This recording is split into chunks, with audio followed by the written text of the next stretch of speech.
Good morning, Brian. Good morning, Haley.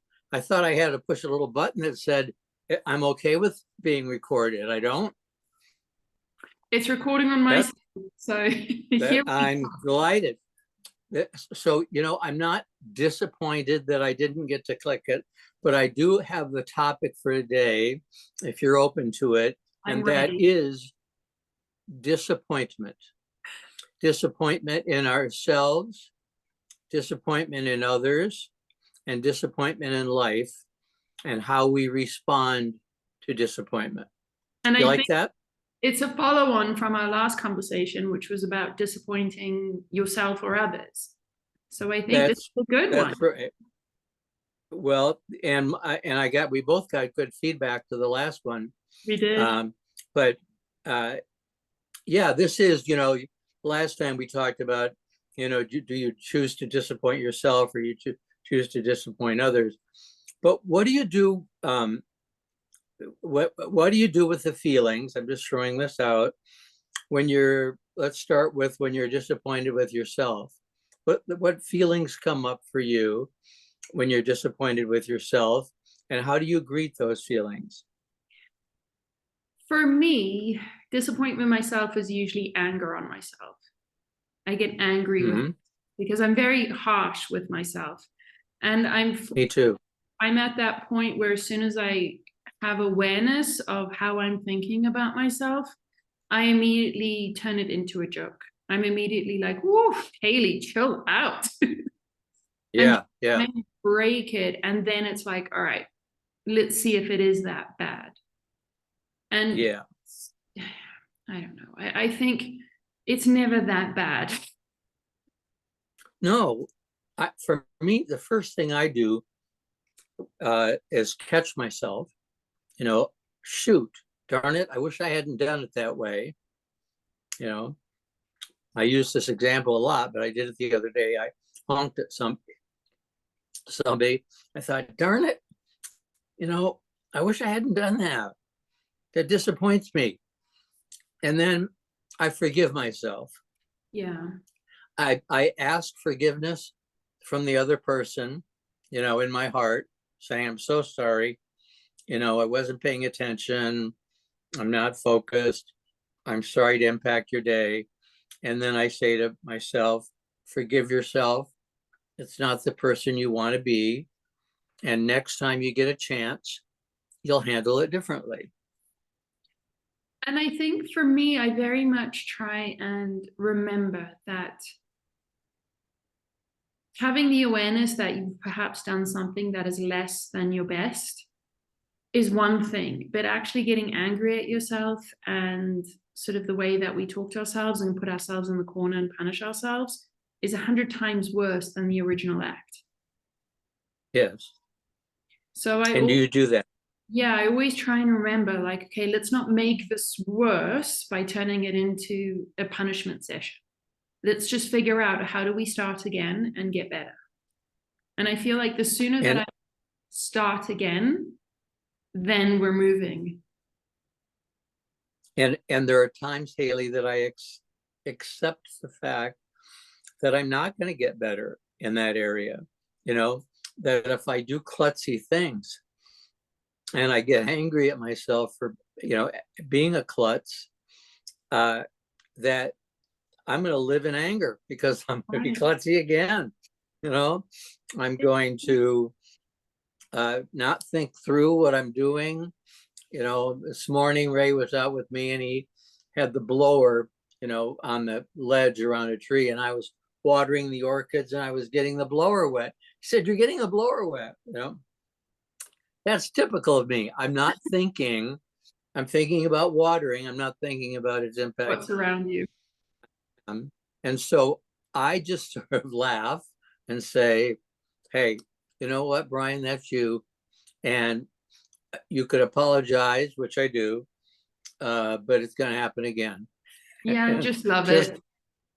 just love yourself as this imperfect being, um, who's going to get lost again while driving. That's another one. I get lost all the time. You think, you've been this way 100 times. Why don't you know it? Well, because I haven't been paying attention. I was listening to the voice give me directions. I don't know, but you know what? It's okay.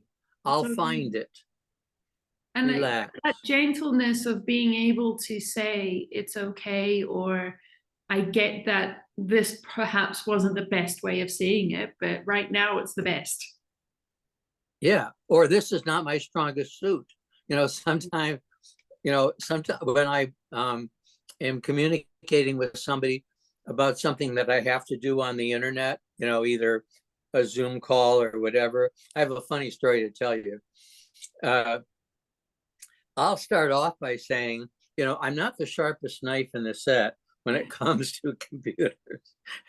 I put that out there before them. But do you know, Hayley, every single warning, yeah, just be aware that I'm not, if you ask me what my server is, I'm going to have to call Ray because I have no idea. I see you and I know how to get you. But the other thing is knowing how to get to you. Do you know that every single call that we do, I have to do a search of your name and all the emails I've gotten from you until I find one that has the meeting site. I'll go through them and I'll see all these YouTube clips. But I tried going to Zoom one time and it said, well, whose meeting are you joining? And I thought, well, I don't know Hayley's code. So I go back to the emails. You can just put it in your notes, right? And notes. I can always also send it to you though. Yeah. Just so you know, on that issue, I'm not the ace of spades in the deck. When it comes to technology. Yeah, when it comes to technology and thinking through how to do something, I get a lot done, but I often take the easy route, because I don't want to, I don't like complications. And so if 5 minutes before I'm supposed to be here and I'm dripping wet out of the shower and I think, okay, you got to find that email, so you can get on her site. You've got a lot to do now. But I did it, so any rate. So, okay, how about disappointment in other people? That one's that depends on the level, depends on the person. A lot of criteria there, I think, because if it's, we talk about sort of that very close circle that we have, and very rarely do those people disappoint me. I feel like we're all very honest and we're all very sort of well versed in each other's what we're good at, what we're not so good at, and sort of allowing ourselves that comfortable leeway. It's when I start going outside of that circle that I start kind of having to really put boundaries on my expectations. And for some people, I can just let them go and I'm like, fine, whatever. For others that are like, I have an expectation that they maybe should be in my inner circle, but they might not have that expectation. Those ones are tough because I can feel myself get triggered. Yeah. And it is, my disappointment is based on my expectations. I think that they should be a certain way. Agreed. It's about, and it can happen in my inner circle too, is that I have an expectation of what their behavior should be. Mm-hmm. I thought I had an awareness of it. I thought it was consistent, right? And then they do something that throws me off, and I think, and my first reaction to being disappointed is to withdraw, rather than go forward and say, wait a second, I tend to withdraw and go into myself, and then I'll get asked the question, are you all right? And then that's when I say, actually, no. And here's my list. Well, I just, I keep a short, I don't gunny sack. I hope not to. But I say, when I said this and you responded this way, I thought that was awfully harsh. And you might not have, but I experienced it as harsh. Mm. And And so then I'll say, if you had the chance to say that differently, would you? Because sometimes what happens is you get two, locked horns Yeah. on, I didn't say it inappropriately. I didn't do anything wrong, right? Not my fault. But asking, uh, could you have said it differently, knowing how it impacted me? And yeah, I could have, and I wish I had. And then I have to ask myself, okay, could you have responded differently? Could you have given them more leeway? You know, uh, uh, accepted that they had all kinds of things going on. And that's usually what I'll get, is the person will say, I'm sorry, I've got so much going on, and I'm so distracted that I'm feeling pressure and I took it out on you. But I think these abilities to negotiate, back to the level of friendship, come through experience. I think they come through experience, and they also come through the teachings and the wisdoms of people that have been before us. Because as you're Yes. talking, I'm thinking about this wonderful quote, and I'm not sure who said it. I know that there's a Buddhist saying of it, but this is a little bit different. But it's basically, are you going to choose kindness, or are you going to choose to make a point? Make up points. Yeah. And I think, being able to have awareness of these different teachings, whether it's Lao Tzu or the Buddhist teaching, there's the Buddhist teaching, which is have the three filters. Is it kind? Is it necessary? Is it true? Before you speak or say something. I think we need that kind of wisdom passed down. I think we need to be open to that wisdom that helps us be better negotiators. And sometimes we need to negotiate with ourselves first before we negotiate with somebody else. We have to have that inner dialogue of, are you trying to make a point, or can you choose kindness? And Hayley, how well do you do on your own with remembering, is it kind, is it necessary, is it true? If I stick to my schedule, if I stick to my routine, which is meditating in the morning, being very clear about how I want my day to go, how I want to feel, I'm on point. If I skip that for a day or two, I can feel sort of that tether being shortened, and it's harder for me to remember those teachings and those tools. Yep. Yeah, I spiritual exercise, like physical exercise, especially when you get older, is a stretching experience.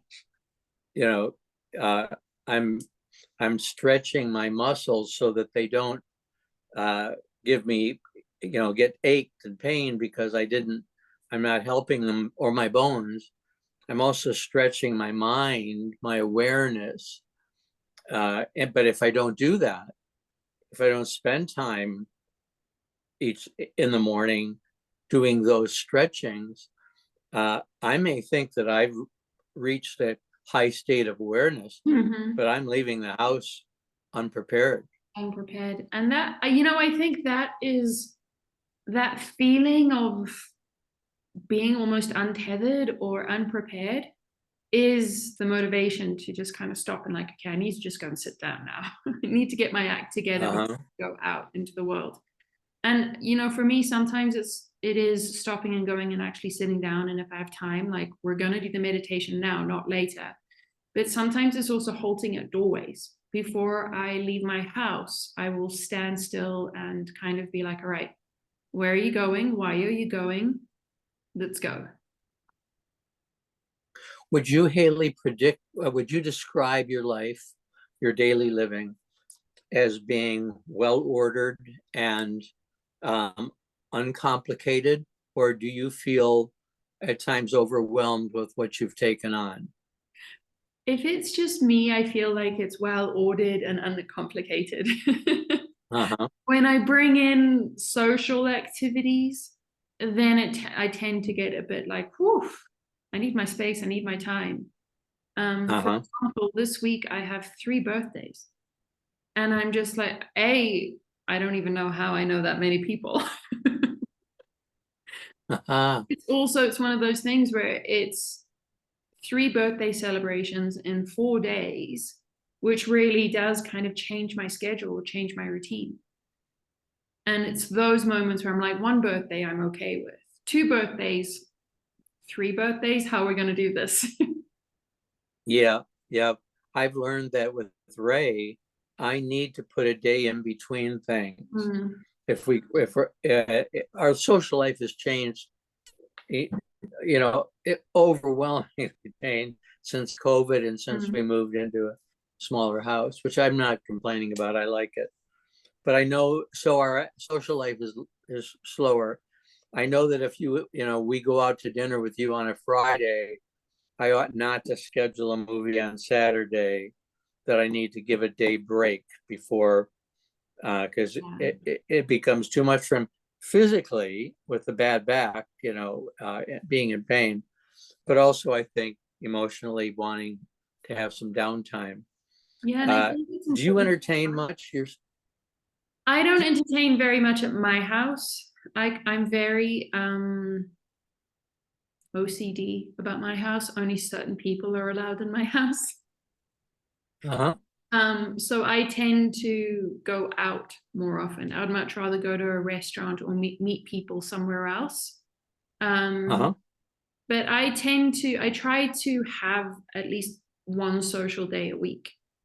But going to the gym every day now, like Monday through Friday, that's also an extremely social activity for me. So I feel like I'm Mm-hmm. far more social now than I was when I lived in New York, ironically. Well, because one, I love the idea that your home is your sacred space, and that, you know, it's not filled with other people's energies that you don't really want to deal with after they leave.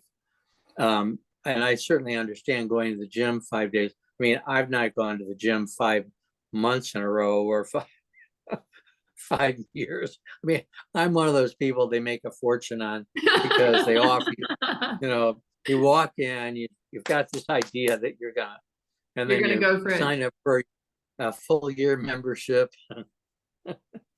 Yeah, and no, you never use the locker. Yeah, you never come back. it's incredibly social. Like I go at 6 a.m. in the mornings. We have a wonderful group of girls that we all work out together, but there is also other people that go at 6. And now out of this little group that works out at 6, we have a girls group that we're all going out to dinner on Saturday.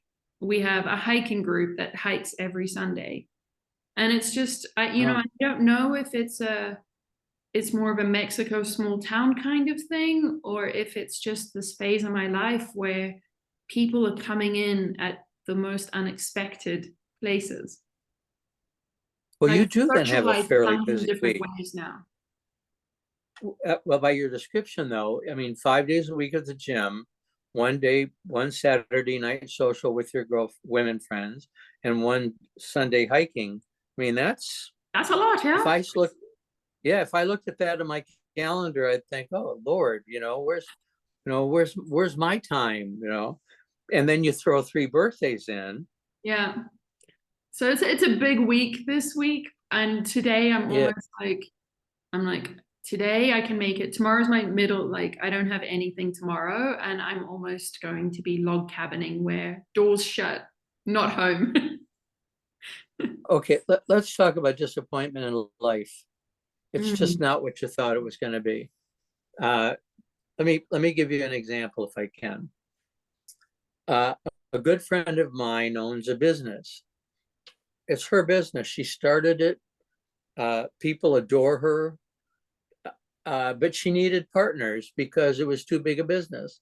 mm, So she brought 2 people in and gave them equal percentage to her percentage of ownership of the practice, not the building they're in. And behind her back, they decided to sell out to a larger firm, which she didn't want to do. And she's just bewildered by how this could happen when her mm, heart is always about trust. So, I wrote her last night about the monkeys and the raisins. I told her that story about monkey The box of grabbing my raisins, and both of us screaming at each other. And finally I had to go, and my parents told me they'd buy me another box, but I still never got over it. But what do we do when we get disappointed with life, not just with people and their behaviors, but that life's not fair? You know, that it just feels. A wonderful term comes to mind, and it's a term that sort of over the last 2 weeks, my group and I have been using, which is soul exhausted, where your soul feels exhausted. Mm-hmm. I think that has a lot to do with the disappointment of life, because we do have an expectation of this karmic give and take. If I give out, I'm going to receive it back, right? And I think our expectation is that we receive it exactly the same way that we gave it out. And when it doesn't happen that way, that's where that disappointment comes in. Because again, we had this expectation that if I'm giving it this way, I'm going to receive it that way too, right? And I think we also listen a lot to outside voices and what everybody else determines and defines as success, as wealth, as love, as friendship. And we allow that to cloud our own truth of what those things are. So when they come back to us in a different definition, we don't really know what to do with them. And I think that tussle between I'm giving, but I'm not receiving what I think I should be receiving, leaves us soul exhausted. I like the phrase.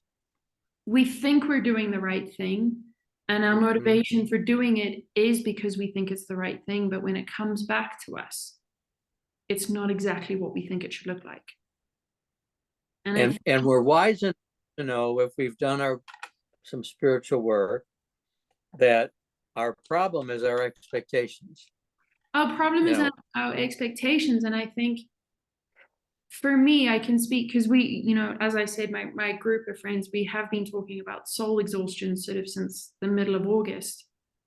And for me, my understanding of this and doing the work over the last couple of days to try and understand why do I feel so soul exhausted, it has everything to do with expectations. And when I expect something in a certain way, it's almost like I have blinkers on. And I shut down to any other blessing because this is what I want. This is what I think it's supposed to look like. And sort of having the awareness of like, that is the block. That is why we're not receiving as much as we should be receiving, is because we have such a finite expectation of what that blessing should look like. If I gave it out this way, it should come back that way, right? And we sometimes expect it to come back from exactly the same person. For example, if I gave you a cookie, doesn't that mean you owe me a cookie now? I don't want it coming gray. Right. Yeah, I'm the one that gave it. I owe you. Yeah. And then that's in your mind. So when Ray offers you the cookie, you miss it because you're so focused on me giving you the cookie. Yeah. And I don't really want that cookie because Brian owes me a cookie. Yeah. Yeah. And I want one just as good as I gave him. Yeah. Yeah. It has to be the same size, weight, everything. And I think it's I want to hear more. I actually would love to have you talk more about what your group's conclusions are, because you guys have been working on it. Tell me what you came up with.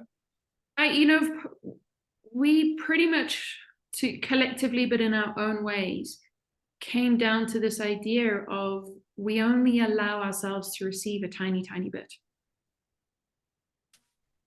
Our expectation is so minuscule that we're actually exhausting ourselves. We're not nourishing ourselves enough. And I think, just as much as we're talking about, I gave you a cookie and I expect a cookie back, what often happens with so many highly sensitive people, depending on where their trauma comes from, we're okay just getting a crumb of that cookie back. Just you showing me the act that you recognized I gave you a cookie, so you're just going to give me a crumb back. We're like, oh, that's wonderful. We can't survive crumbs. So I think crumbs. Yeah, I think, collectively we came to this understanding and a way to motivate each other that every day we're trying to push ourselves to be open, to expand the expectation. I expect Because the person, something, but I'm not going to get so focused on exactly what it should be. yes, because the person may be giving back a crumb in our mind, but we're not looking at all the other gifts they're giving us. Right. You know, we're just focused on the crumb and on the cookie and the unfairness of it, the injustice. You know, sometimes, you know, I feel like I need to step back and say, what is it that this person brings to my life? It's not the same as what I feel like I'm giving out. You know, maybe I feel like I'm taking care of them more than they're taking care of me, but I'm not paying attention to all the ways they take care of me. And I think, you know, having that daily practice allows me the space to kind of get super quiet and make sure that I'm just listening to myself. Because I can very easily get caught up in the measurement of what's coming in versus what's going out and what's considered in versus out. If I'm paying attention to what other people and their definitions of what's good and what's bad and what's healthy and what's not healthy and what's toxic and what's not toxic. And I find it's very easy for me at that point to be able to be like, oh, I'm giving way too much here, and completely shut down on what they're bringing in. And I saw a wonderful quote yesterday about relationships, that every relationship is a mirror to help you see exactly this, to help you see that sort of juxtaposition of, is this equal? And then to push yourself to open up to see the different ways that it's coming in. Yes. And also, how, perhaps it's not even coming in. well, you know, everybody gives us something in their own way. Mhm. And, you know, that's why, have you gotten a chance to look at my manuscript? I started it. Yeah, good. I started You it. know, my focus is on giving. You know, I feel my mission in life is to heal. I've felt it since I was little. But I can't look at the world as if that's its responsibility also, because everybody has their own gifts. Now, sometimes I may not see them. You know, I'm looking in the wrong direction, or I'm expecting more than I should. But if I shut up and listen and look, I'm going to pick something up that I didn't really understand before, not just about them, but about life. Yeah. Because we can surround ourselves with people who are like-minded, like-souled, you know, who nurture us in the way we nurture them, and it feels equal. But there are people out there who are tough to take on our terms. But if we can figure out a way to let go for at least long enough of our terms to pick up what they're offering, that's where wisdom comes in, I think. That's where, Yeah. The maturity of that wisdom. And we talk about the gifts of what people give us, meaning either their words or their support, but people are sometimes gifts in themselves. That, you know, if we can be grounded enough and have the clarity to see them as a gift and to be open without expectation of like, okay, this person's here as a gift. What is the unwrapping here, or the unraveling?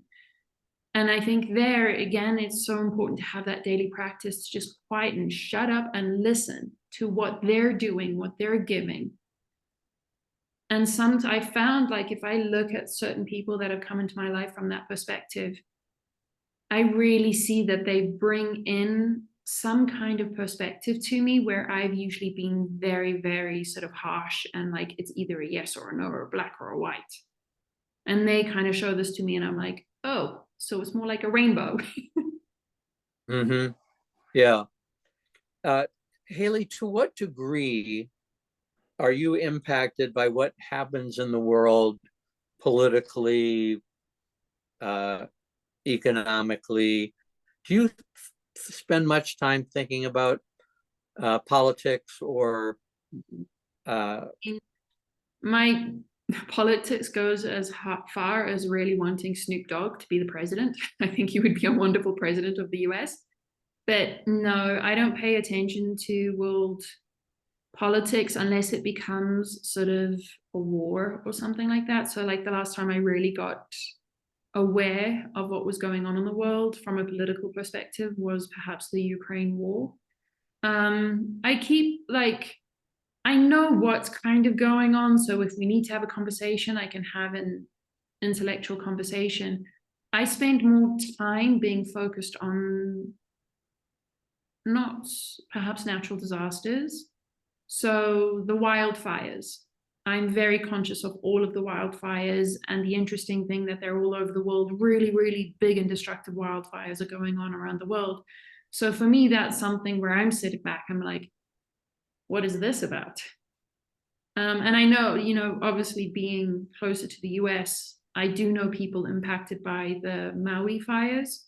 So that sort of has a personal touch to it. But yeah, if there's a natural disaster, I'm far more in tuned to that than politics and people being twits in love and light. And the Tao Te Ching and the Wu Wei talk about letting things take their course. You can't do anything about the fires that are taking place around the world. There's nothing you, Hayley, can personally do except to reach out to the people you know and comfort them if they've been a victim of it. Yeah, just offer support, and that's it. I do, just by the nature of my work and the nature of the way my brain works, I do sit with this in my meditation, and I see if there's any information about sort of why the fires, or what do the fires mean. And a lot of the time that's for me to understand the bigger picture and more of an earthly perspective of it, not so that I can then go to people who've been impacted and being like, it's a whole nother side to this that you're not looking at.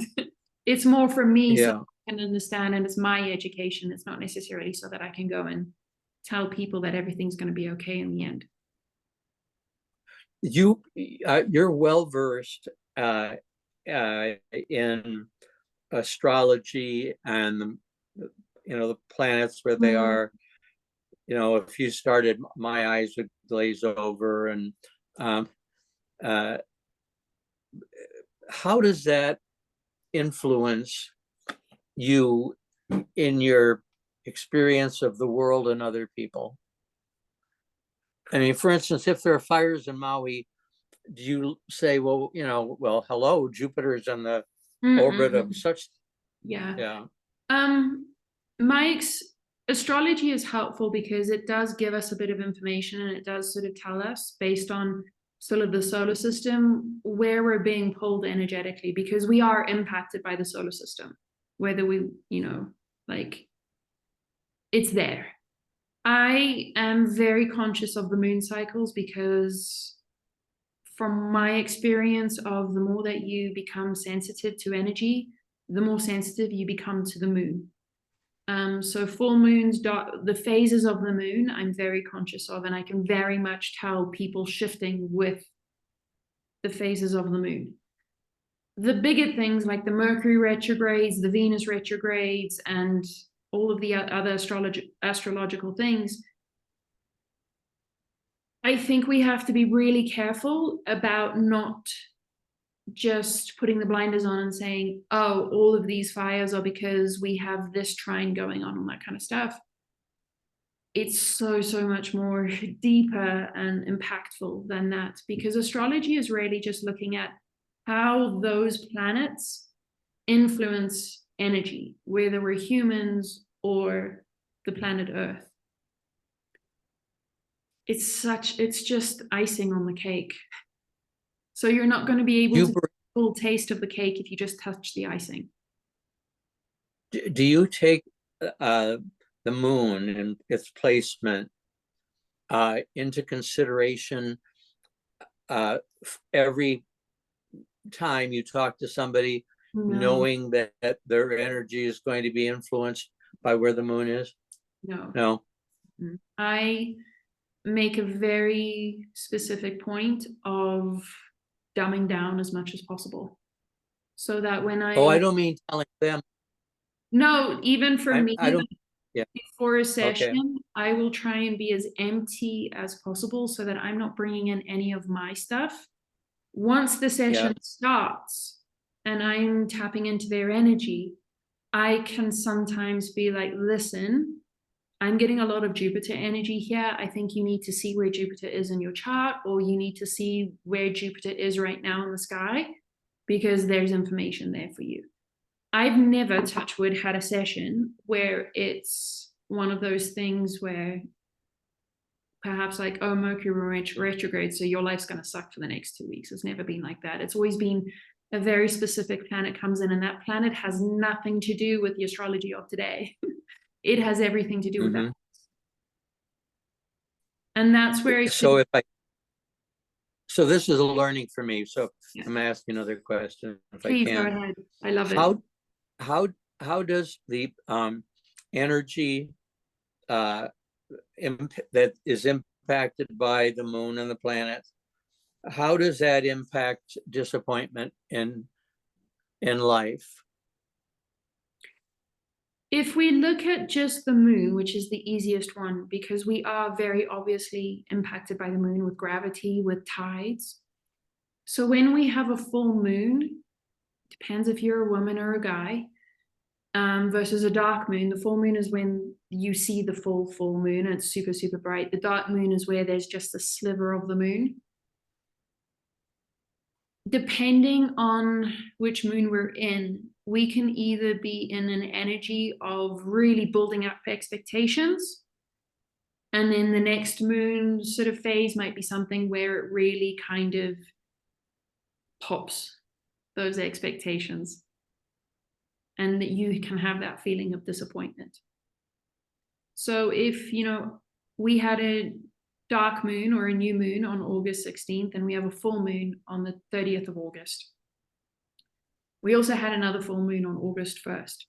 So for me and for my circle of friends, my close circle, the dark moon was full of disappointment. The one on August 16th was full of all of those expectation bubbles just going pop, pop, pop, pop, pop, pop, pop. Sort of that energy to really get clear and honest in terms of, what are you asking for? Are you authentic in the asking, and are you authentic in the receiving? So that the full moon coming now feels like it's going to be more about that blank canvas. Does that make sense? Do you think the world would be very different if every person was conscious of the influence of the moon on their lives?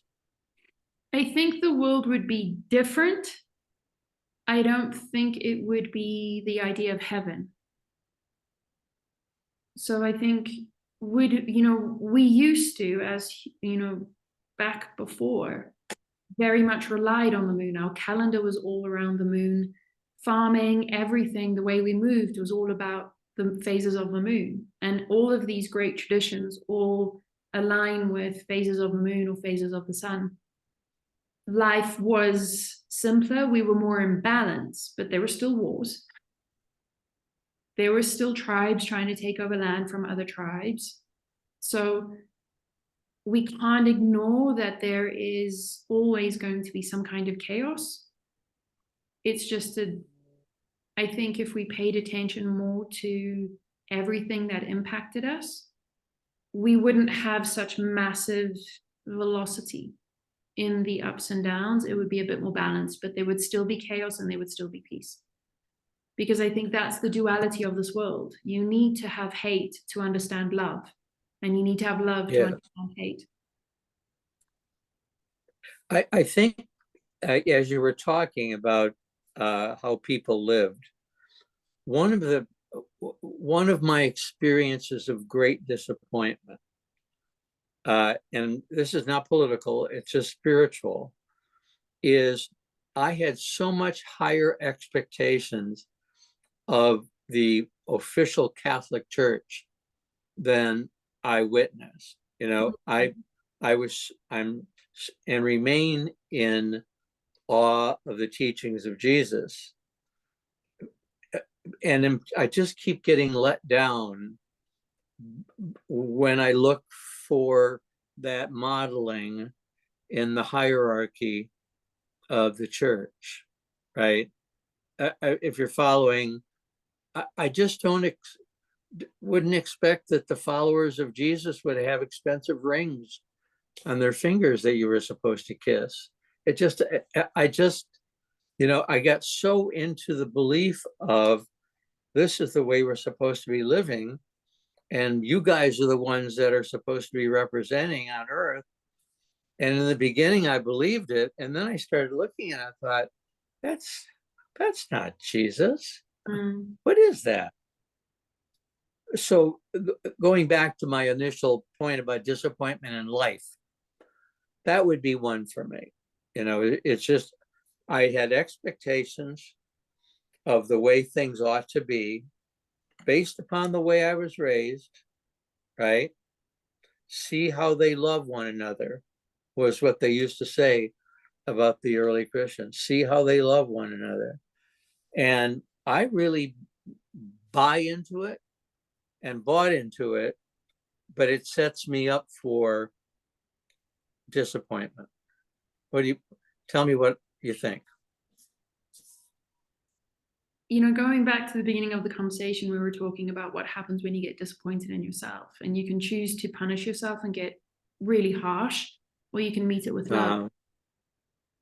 I honestly feel like meeting disappointment with love is the best way forward, because disappointment always shows us where we are lacking truth, where we are believing in something that is not all the way true, that there's a better truth out there, or there's more truth out there. And I say that about anxiety too, because disappointment can lead to anxiety. Frustration is a form of anxiety. Anxiety always, and these feelings that we consider negative, this disappointment, frustration, hate, anger, sadness, they're just telling us where here's an opening to see the real truth. You can choose to go this way if you want, but there's an opening here to see truth and to adjust your belief so that it's coming from your heart versus from somebody else's heart. And that's to say that, you know, my heart's perfect and golden and pure, and somebody else's heart is not. My heart is for me. The point of my heart is my life and to steer me in my frequency.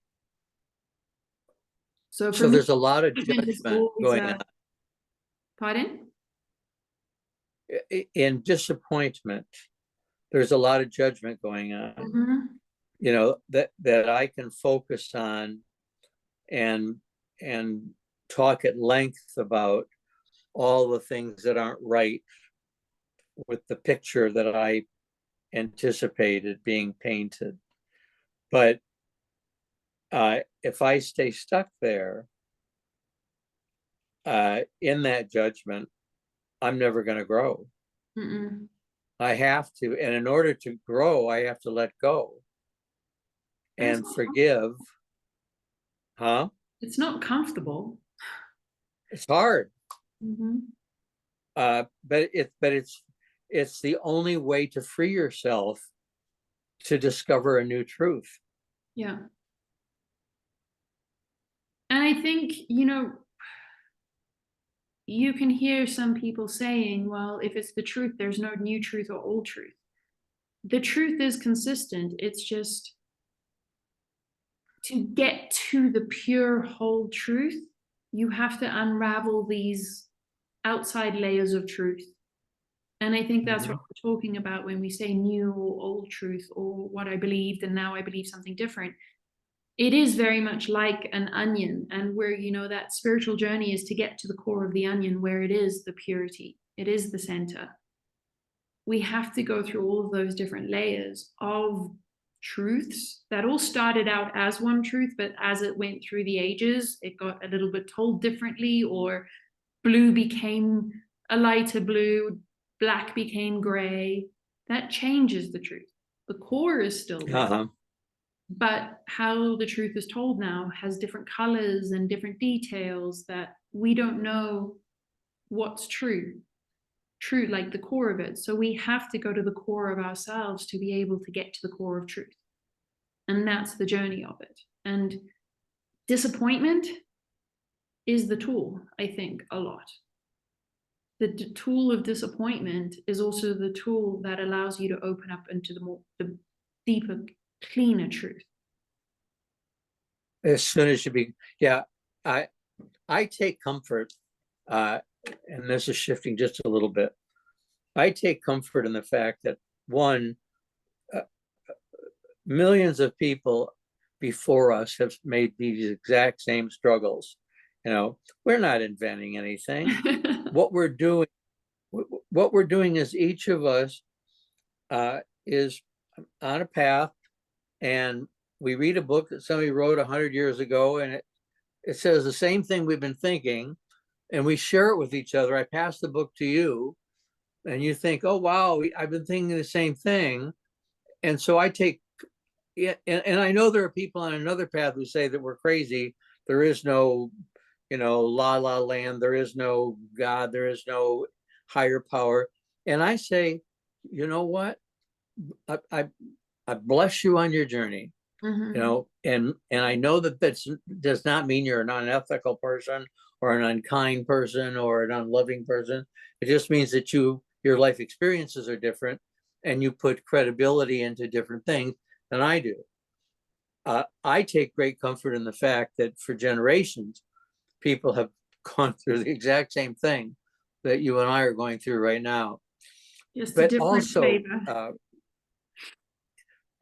One of the things that I take real excitement in, Hayley, is that a couple of us were having coffee last Saturday, and this man, older than me, which means, at least 80, walks over to the table and starts talking about how, and he's a farmer, background farmer, not coming from a sophisticated rural, urban environment. He started to explain to us the impact. He didn't use the word karma, but he said, if I know that if I'm nice to this guy, that it's going to go in a full circle all the way around back to me, and I love the fact that there are so many people in the world, regardless of their backgrounds, that are coming to the same conclusion. I truly believe that there's far more goodness in this world than what we see in the media. And that's one of the reasons why I don't really pay attention to the media at all, because I think it's that exact reason. We may be talking in different languages, we may be using different examples, but ultimately we're all living and trying to strive towards being good people. And there are far more good people doing that on this planet than people doing nasty things. And how do we know this?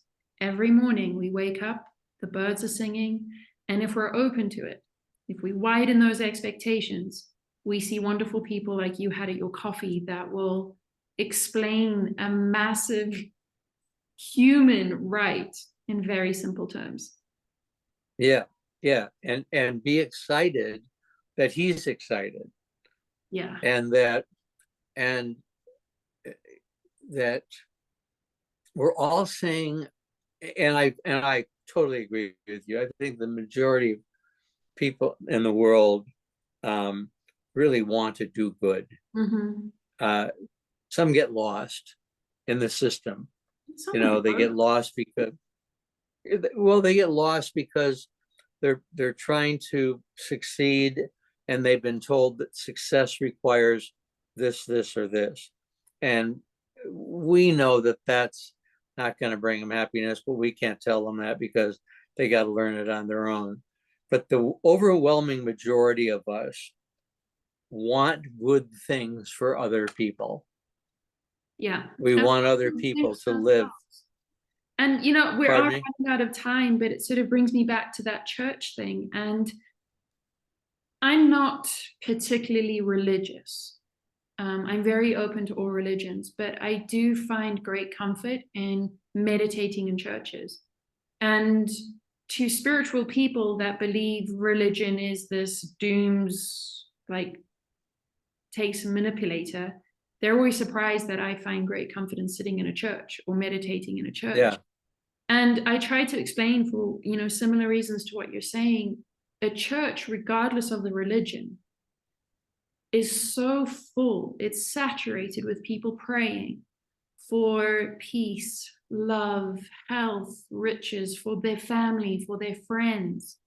So every time, I sit in a church, I'm literally tapping into that and like, okay, let's make it easier for me. Let me get that energy so that I'm very clear, not only contributing to that, but also opening up that expectation of there's far more good in the world. And thank you, disappointment, for really shaking me up and saying, look bigger, open your eyes. Yeah. Yeah.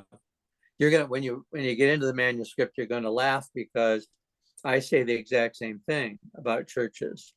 I find great comfort, regardless of what the belief of that religion is, not just because of all the people who have been in it, who have been praying, but the work that went into creating the structure was loving, right? It was different than just, we're going to build a house quickly in the subdivision for somebody to move into. It was this, I do this for God, whatever, this window I'm putting together, this column that I'm carving, this painting I'm doing out of love for a higher, and it's not for general. Yeah, and a lot of it has very deep meaning, which crosses all religions and even spirituality. A lot of the churches are very sacred in geometry, specific numbers, specific colors, specific directions, specific ley lines.